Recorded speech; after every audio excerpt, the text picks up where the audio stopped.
coming our way. All right, going right into it. So our challenger is going to be on the top side, and Sunsfan on the bottom. It looks like we're given the actual names here, so we don't get confused. Now, Sunsfan is piloting that red-green deck that I just mentioned. Looks like this is going to be a role reversal here, as now the challenger taking the green-black instead.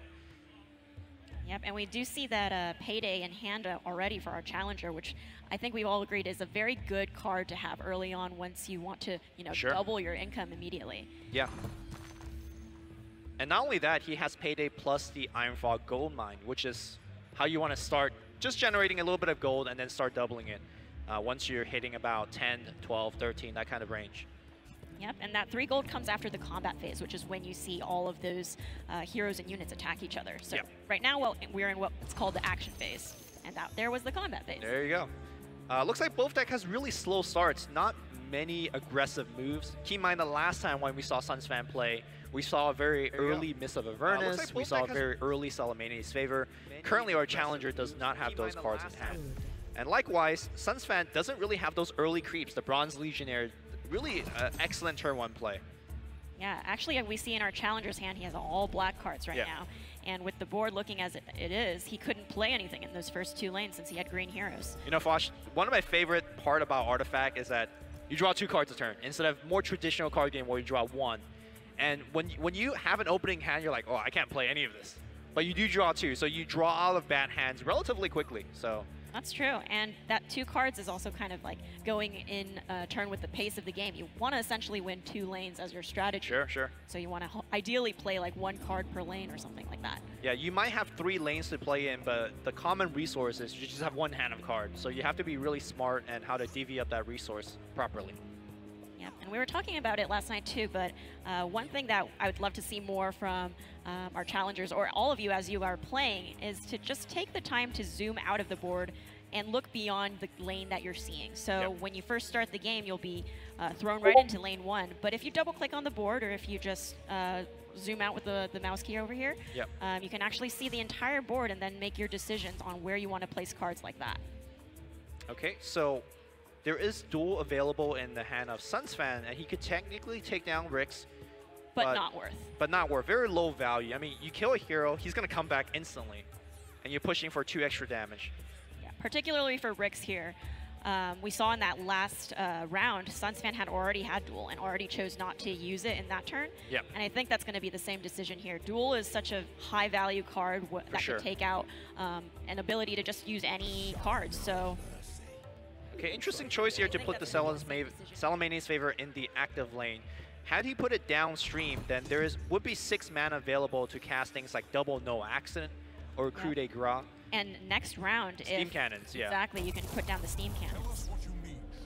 And in fact, I think that might have been the worst lane that you could have put the Favor in, because he doesn't have any black hero available anytime soon to cast those Steam Cannons. Yep, and if you look at our challenger's hand, all black. Yeah, a lot of Steam Cannons. And a lot of Steam Cannons. But it looks like this game is going to go with a relatively slow pace because of the nature of the hand. And No Accident is going to give just enough damage to force that kill. Yep, and Sunsfan does have the option, and he's going to do it. Heal for 1 HP just to save that Satyr there. Yep.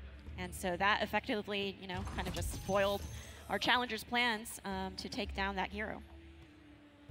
And again, remember, our challenger is playing the green-black deck. Yes. He wants money, and he wants money fast. Yeah. Each hero, when they die, gives 5 gold.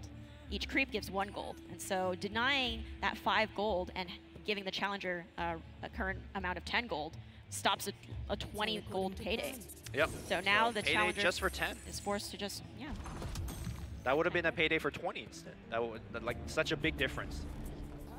All right, now the shopping phase coming out. That's Sunsfan's shopping phase. He's only got 2 gold, so not much shopping to be done. 7 mana on the first lane, but unfortunately our challenger doesn't have any 7 mana cards to cast. Maybe he's hoping, he's got a handful of black cards. Maybe he's hoping for that big green card to come in. Yeah. You'll see here in the hero deployment phase, which is when you want to choose which lanes your heroes go into. There's also 2 creeps that are going to get randomly chosen into one of the 3 lanes here. Yep. So for Sunsfan, the 2 creeps are going to the mid lane, and then for the challenger, there's 1 going to the right, 1 going to the left. Now priority becomes an issue here, or rather it's called initiative, as you see on the top side of the board. Right now, currently, sitting at 1 health is Farva the Dreamer on the mid lane and the Pugna. And you still have no accident in hand, so you could probably pick off one of the 2 heroes. We'll see which one our challenger goes for. If you see these arrows here going into the lane as well, those are the directional arrows that affect the beginning of the game. They don't last, so if there's an arrow that's going right and then you play another card there, it's not going to still go right. It'll still take priority to hit the target in front of it. So that's just kind of like an opening lane phase mechanic. Yep. Another Salamene favor in hand for, well, actually both players has one. But now this is a great time to play that card over in one of these lanes where he has a black hero. Either lane, yeah. Because again, he has double steam cannon, so he could start going off with these. Yeah, although I would probably caution, or err on the side of caution to put it in the last lane, where our Phantom Assassin has 6 health, as opposed to Riley, who has just 1. Well, the other thing is that there's a Pugna in lane 2, and Pugna's active is coming up in 1 turn. That's the dangerous thing. So if you hear us, challenger. I mean, of course, you can't just kill the Pugna. Oh, no, he's decided not to go for it. All right. I think Salamenes is probably a card that you want to try to play as early as possible so you have more mana and more options at your disposal. In fact, we are going to see the Salamenes downstream from Sunsfan from lane 2 to lane 3, and he has an explosive late game hand with 2 Divine's Purpose, 2 Ogre Conscript. Yeah, that's going to be a scary lane fast, and Sunsfan has the option to just drop an Ogre Conscript right in the last lane if he chooses. Now, our challenger can earn quite a bit of gold here. Poaching Knife on the Lycan, for example. And then you kill off Pugna with no accent, and then you trade a hero. Like, that's 20 gold right there with 1 move. But looks like we're going to Poaching Knife on Debbie instead. Still going to do the no accident, and that Poaching Knife still procs. Now, the problem is when you trade with the Poaching Knife, because the Poaching Knife is no longer on the board, you don't actually get the extra gold. Right. If that makes sense. Like, normally you could earn 20 gold with the previous line of play that I suggested. This still not bad. You earn 15, but could have gotten 5 more. That is very true. So now we see the power of the Salamene's favor. Sunsan's going to go ahead and Divine Purpose up his Legion Commander, which gives her damage immunity. For the rest of the game. For the rest of the game. Yeah. Very powerful card, and that is, again, with that modify effect, as long as a card says modify, that's going to last on that hero, even after the hero dies. Yeah, there are some effects that is just for a turn if you want to hover over a Poised to Strike. That is, this round. Whereas if it's modified, then it's for the rest of the game. No matter if your hero dies, gets sent back to the fountain. So effectively, the only way that this challenger can ever kill this Legion is with a coup de grace from his deck. Correct. Which he has 3 copies of. The oracles expect much from me. I must be ready. All right, so putting down the gold mines in the last lane here, and then deciding to TP out his Phantom Assassin. Okay. And with the teleportation scroll, typically when a hero dies, they're going to be in the fountain for 1 turn, and then you'll be able to deploy them in the next turn. But with a TP scroll, he's going to be ready immediately, which is why you see that little check mark here for the Phantom Assassin. She's now ready to be put into another lane. Right now, I say the game is looking pretty good here for Sunsfan. The mid lane is relatively weak. He doesn't have a hero to be deployed in there. With that said, though, he has an overwhelming board of There's a lot of creeps. Yes. And unfortunately, our green-red deck, who is supposed to be the deck that's going wide, is falling a little bit behind in that department. Absolutely, and we see 2 creeps coming into the left lane for our challenger here. Yep. He's thinking about where he wants to put that Phantom Assassin. Phantom Assassin in lane 1 or 3 should be quite good here because those lanes have the mana to cast Steam Cannon. That is true. But he's going for the first lane. Okay. He did TP Phantom Assassin out of the last lane. I think our challenger's probably indexing on not having her die, and the chance to have her in front of Legion again is just going to mean instant death and also no damage dealt. Yeah. But yeah, Phantom Assassin in the first lane, and... Did you see he just was able to buy an Apiosis blade? Oh, wow. That's a great pickup from our challenger. That's a lot of damage. So he was able to spend that 25 gold he's been earning from that Poaching Knife, from killing heroes. For sure. And keep in mind that the blade has an effect that says, if I touch you, you're dead. So even though the blade already gives you a ton of damage, if he equips it on the Rix, he will just poke down the axe with That's relative true. ease. I think Rix is probably one of the best heroes to have Apotheosis Blade on. Absolutely. And you can rapid deploy him into any lane. And again, the active is just a cooldown of 1 turn, and it condemns enemy improvements and items equipped by the combat's target. Yeah. So in this case, Axe just equipped the item. you just equipped an item, so you can get the value straight away from this Apotheosis Blade. If you put it on Rix, he's already poised to attack this axe right here, and you can click on that active And kill the item. and kill the item. Now with that said, Sunsfan could play a creep to now place in front of Rix Ah, yes. to redirect that arrow, so protecting Axe's item and his life. So this is a mechanic I think we haven't really touched upon yet. But seeing that the arrow is now going to Axe, if you put a creep in front of Rix, Yep. that's going to essentially draw aggro. It's Sure. going to straighten his arrow, as we see here. He puts that Ogre Conscript in front of Rix, and now Rix is no longer attacking Axe. Yep. Still cards left to be cast in the hand of the challenger. Steam Cannon, gonna be quite good. I think Steam Cannon shooting either the mid lane to start softening up the army of creeps, or the last lane is, I say both these lanes need quite a bit of help. Yeah, this Steam Cannon is not to be underestimated. Yep. It is 4 piercing damage, which is hard to come by in this game. Especially good against the red deck. I mean, look at the units on this board right now. Just 2 armor on everything. You really need that piercing to start poking through. Yep, and it looks like the only things left is our challenger to decide where he wants to put that Steam Cannon use. Again, you'll see those little flashing indicators if something is capable to be used in this turn. Yep. So one thing we saw a lot of yesterday is people forgetting to use their Steam Cannon. For sure. Don't forget to use your Steam Cannon. It's really strong. You can do 4 piercing damage to a unit in any lane, so it doesn't have to be this one even. If there was a hero on low health in the 3rd lane, maybe Lycan or something, you can actually choose to go there, but... I like this choice a lot. Yeah. He shoots a creep that's blocking Lycan. That means you get 4 more damage through. You protect Lycan's health somewhat, and most importantly, you also get to now cast that Savage Wolf in hand to start pressuring that lane as well. So, okay, activate the blade. Not much things to condemn here. Yeah, unfortunately there's no improvements here on this lane that will give value for that Apotheosis Blade. Still, it's great that Rix has it. He'll be able to just... It's a 1-turn cooldown, so he could click that button as many times as he wants, and he'll have it next turn. Yeah, and Rix will be ready to deploy Yep. in the next turn. And if he wants to put Rix in this last lane here, he could get rid of Sunsfan's Salamane's Favor and Sure. deny him some mana. Or, you know, he could wait to see if there's some big item that comes out and hope that Rix lands in front of him. Yeah, our challenger at this point in game should really start thinking about which are the 2 lanes I want to win at. There's a lot of trading back and forth.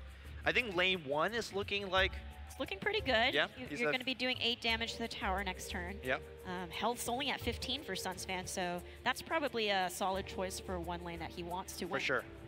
Lane 2, though, well, where's the second victory here for a challenger? Is it going to be lane 2 or lane 3? I think he's probably, at the moment, discouraged from this lane simply because of the Legion, but Yep. he does have the 1 Salamane's Favor here, which gives him more mana at his disposal, but he's also running a bit short on cards now. Yeah. So he has the Steam Cannon, but he'll only be drawing 2 next round.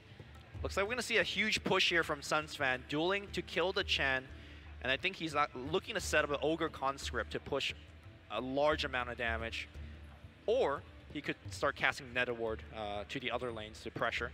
That's true, because it looks like, you know, this lane is starting to be a bit scary for a green-black deck. Yep, okay. He's going to drop that Netherward in the mid lane, and that's going to zap our challenger for 3 damage to his tower every time he casts a spell in that lane.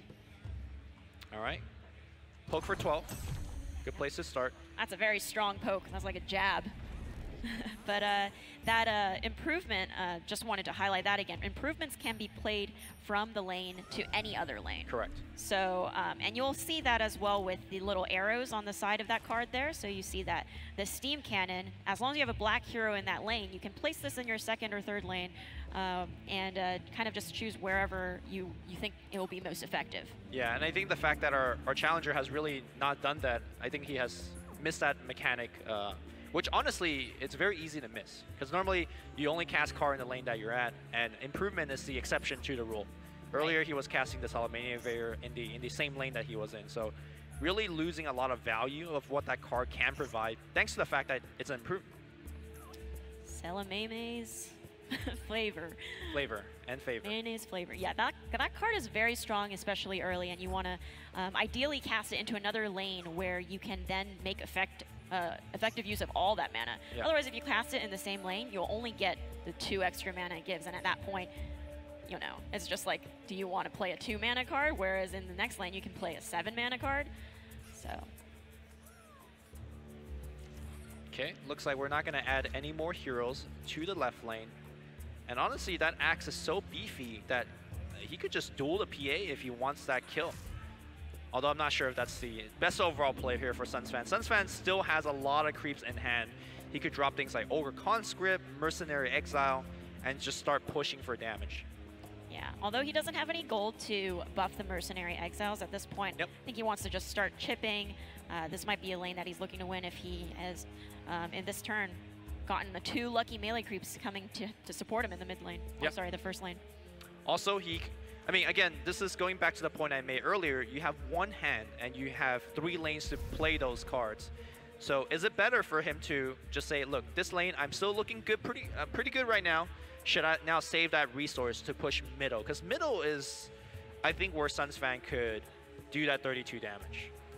Yeah, luckily for the first 2 rounds, both melee creeps decided to go here, and so this board for Sunsfan has been relatively wide throughout this whole game, and without him deploying or using too many resources to make it so. All right, Steam Cannon, double Steam Cannons. It's gonna fly out. Looks like he is looking to take down that Lycan on the final lane.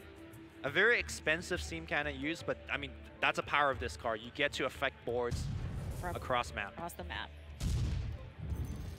Kaboom. And now it looks like with 7 mana, Sunsfan's thinking about what he wants to do in this lane. He has a lot of options. He could choose to, you know, start dropping smaller creeps or just put another fatty Ogre Conscript down. Yeah. Still no copies of Berserker Call in hand of Sunsfan, which I think would be a beautiful play. And even the arrow. The arrow. Blocking the damage. That 25% chance there. Yeah. Blocking that 4 damage to the tower, which our challenger so desperately needs. He wants to take down that first lane.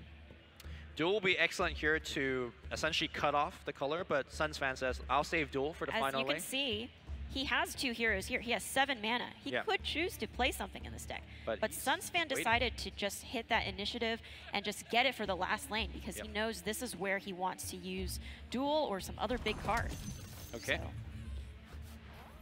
Sunsfan wisely choosing not to use any of his mana, and now he gets the first turn here and immediately duels that Rix because he knows that's 11 damage coming into his tower. And because he has damage immunity, doesn't take any damage. Legion is unkillable without the coup de grace.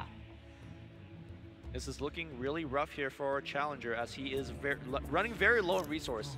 However, he does have one of the greatest resource, which is the Rix. He's always coming back. He's always coming back, and he's always going to come back with that threat of the Apotheosis Blade to do 11 damage to the tower or get rid of improvements. So since Sunsfan had initiative, he also prevented the Rix from using the active on Apotheosis Blade to get rid of his Salamane's favor. Not only that, our challenger still has 21 gold in the bank, so he could purchase, well, 21 right now. After the combat, he'll get 6 more from his 2 improvements. So he shows himself up to 27, and guess what? You can buy yourself a Horn of the Alpha and continue to swing around this game. Yeah, hopefully you can come back if you put that Horn of the Alpha on Rix as well. Sure, why not? Start deploying Thunderhide packs left and right. Who do you need us to kill? Sunsfan decides to buff his Mercenary Exiles with their active ability. He spends all his gold and then modifies their attack and health with half that amount. Yep. I wonder if our challenger would choose to give up the final lane for now, as it's not looking like a lane that he could win. Although, again, you can throw the Rix in here. I gotta say, so far, out of all of games I watch and cast, this is probably one of the most balanced and the latest stage of the game that we've seen, right? Yeah, it's already up to 8 mana here, and no one has taken a tower yet. Yeah, so it's a tight game. Pretty tight. But yeah, you want to kind of think about now as the challenger where you want to start spending your resources or where you want to just, abandon the lane. The last lane is looking pretty rough. That Legion is always a threat if you have duel, if you have something that gets sit in front of her. Yeah, she's just going to take down those resources. And with only 14 health left on our challenger's tower, that might be the lane to choose to abandon. Then again, you have the mid lane, which Sunsfan has a lot of creeps sitting here. Very wide. Very wide, but now we have the Chen coming in from the challenger, which his active ability is to just yoink one of those creeps away from Sunsfan. Not only that, don't forget about the 2 steam cannon on the first lane. You could, true. for example, kill Farvin the Dreamer just by slamming him down. Just a button click away. Hey, do you like steam cannons? How about we have another steam cannon? And another one. And another one. So 3rd steam cannon now in hand. And that's the only card that he can play with a PA black card in this deck, or in his hand right now rather. So he could choose to put it down and just fire away at the lane that he wants to win in. Something that he might consider doing is, taking down that Farvin, against you said, with 2 of those steam cannons. And maybe start chipping away at one of these creeps that are being really annoying, because with Chen's active ability, you can kind of take one of those away. Triple steam cannon. 3 steam cannons in 1 lane. I've never seen anyone lose with triple steam cannon. A lot of gunpowder coming from here. But this game is so close. So let's see where those shots go. Now he can choose to actually protect the PA by sinking all 3 shots into the axe. That is an option. And then he still wouldn't have enough for lethal though. Yeah, but you keep your firepower alive here. But I think he's also looking at the mid lane. Farvin is a very... it's gonna be Farvin.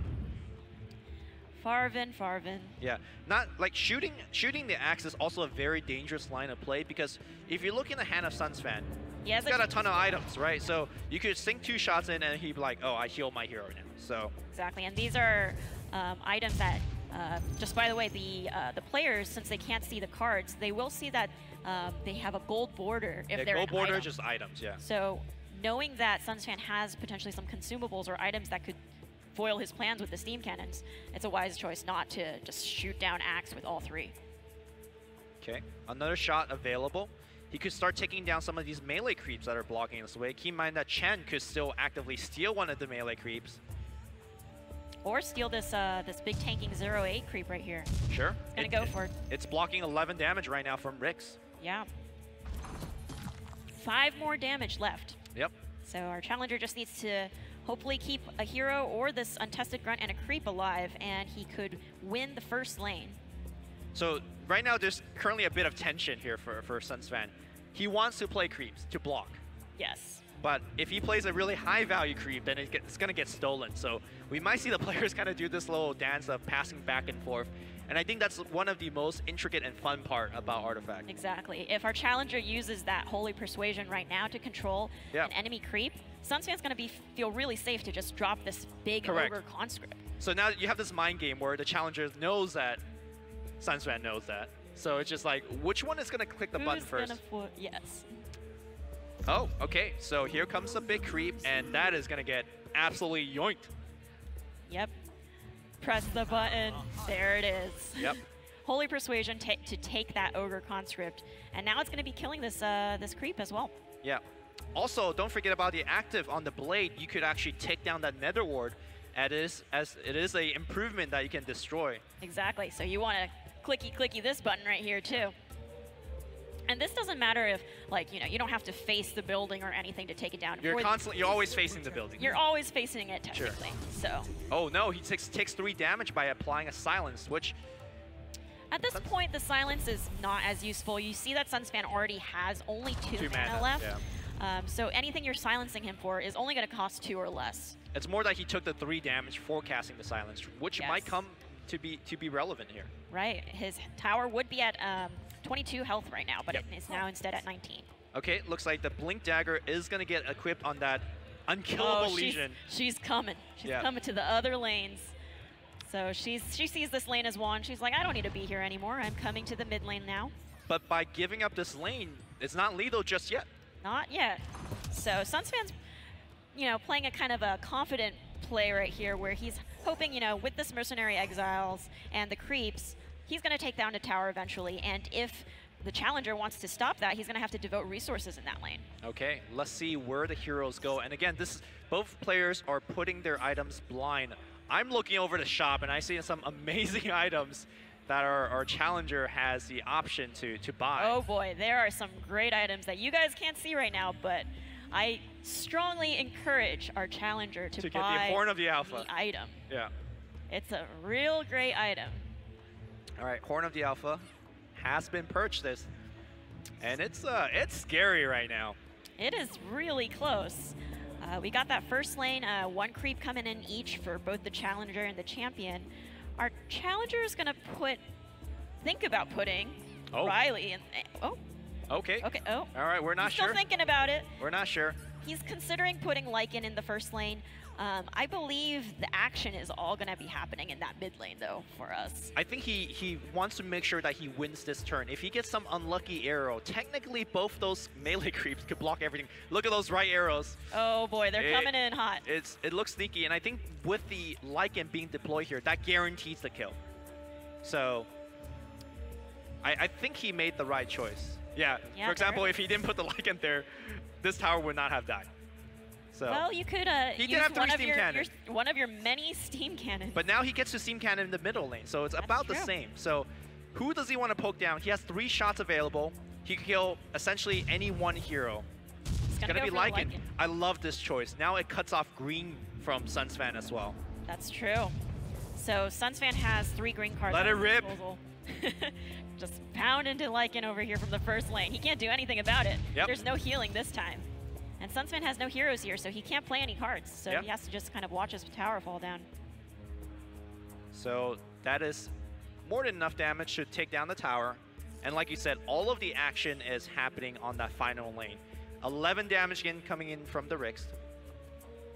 That's a lot of damage. Yeah.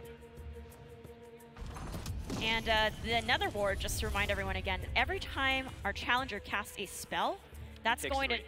Yeah, his damage, or his tower is going to get 3 damage. Yep. There's not much point to actually silencing much for this round, unless you want to, you know, potentially block one of the duels coming in from a certain hero. Yeah. Well, I mean, sorry, there's 3 red heroes, yeah. There's 3 red heroes, so it's not going to do much, and that's also just going to, you know, chip his tower for 3 damage each time. Yeah. But he does have the Reptile Convoy, and that doesn't actually count as a spell. It's a creep, so he could play it without having to do that. Horn and of the there's Alpha. Horn of the Alpha. So he equips that item, and now Sunsfan's looking at if there's any way he can stop this. I would say that is a very dangerous hero to put it on, because a duel, for example... That's just going to knock her out. But, Sunsfan has played no duel. 2 duels already, I believe. He only has 1 duel left in his deck, and Legion Commander comes with 3 duels as her native card. It's just and Reptile Convoy. Reptile Convoy. That is a pretty big Reptile if you drop that down. It will deal, what, 13 or 12? 12 damage, yeah. 12 damage. Our challenger is quite rich right now, and if he wants to, Sunsfan only has 3 more mana, and he only has red heroes. So if he puts down that Reptile, he doesn't actually have anything to block. No arrow. There was no arrow. There was no 25% chance to hit this mercenary creep. And there it is. That's going to do Our it. challenger takes down the almighty Sunsfan, putting him at a 5-1 now? 5-1, yeah. 6-1. He's X-1. He's only lost. Give it up for our challenger. Amazing job. Very tight game. The closest we've seen so far, I think. Yeah, that game was absolutely amazing. You saw what both decks were capable of doing, right? Yes. In the late game, the red deck had damage immunity that Legion Commander was actually going out of control. Yes. Cannot be dealt with. And then on the other side, you saw the power of the gold deck, the Econ ramp, where you had triple steam cannon, you got the Horn of the Alpha, you got the big blade. He did everything that the deck is capable of doing, and that was a very powerful performance by our challenger. Yeah, very convincing, even though there was, like, you know, in the beginning we were talking about how playing Celemanes is always probably going to be the good choice, right? Yeah. But yeah, with that triple steam cannon, that was just an unstoppable force. Yeah. It was unfortunate that Sunsfan couldn't put his Pugna in one of those lanes to start sniping off the steam cannons. Pugna is one of the, I think, the only cards out of all of these decks to actually be able to interact with improvements. Yes. Yeah, which, and he has a cooldown that I think the active is like maybe 3 or 4 turns. 3 or 4 turns. So you're not really stopping too many improvements, yeah. Yeah. Yeah, what a great game. Still a solid performance from Sunsfan. It's probably been very consistent, you know, in all his plays. I do believe we have another challenger coming up. And production has told me this is Conrad from San Francisco. Conrad from San Francisco. I wonder who that is. Yeah. It's like Is he playing? Now he's walking off the stage. He's kicked off. Hello. Conrad from San Francisco. Do we have a champion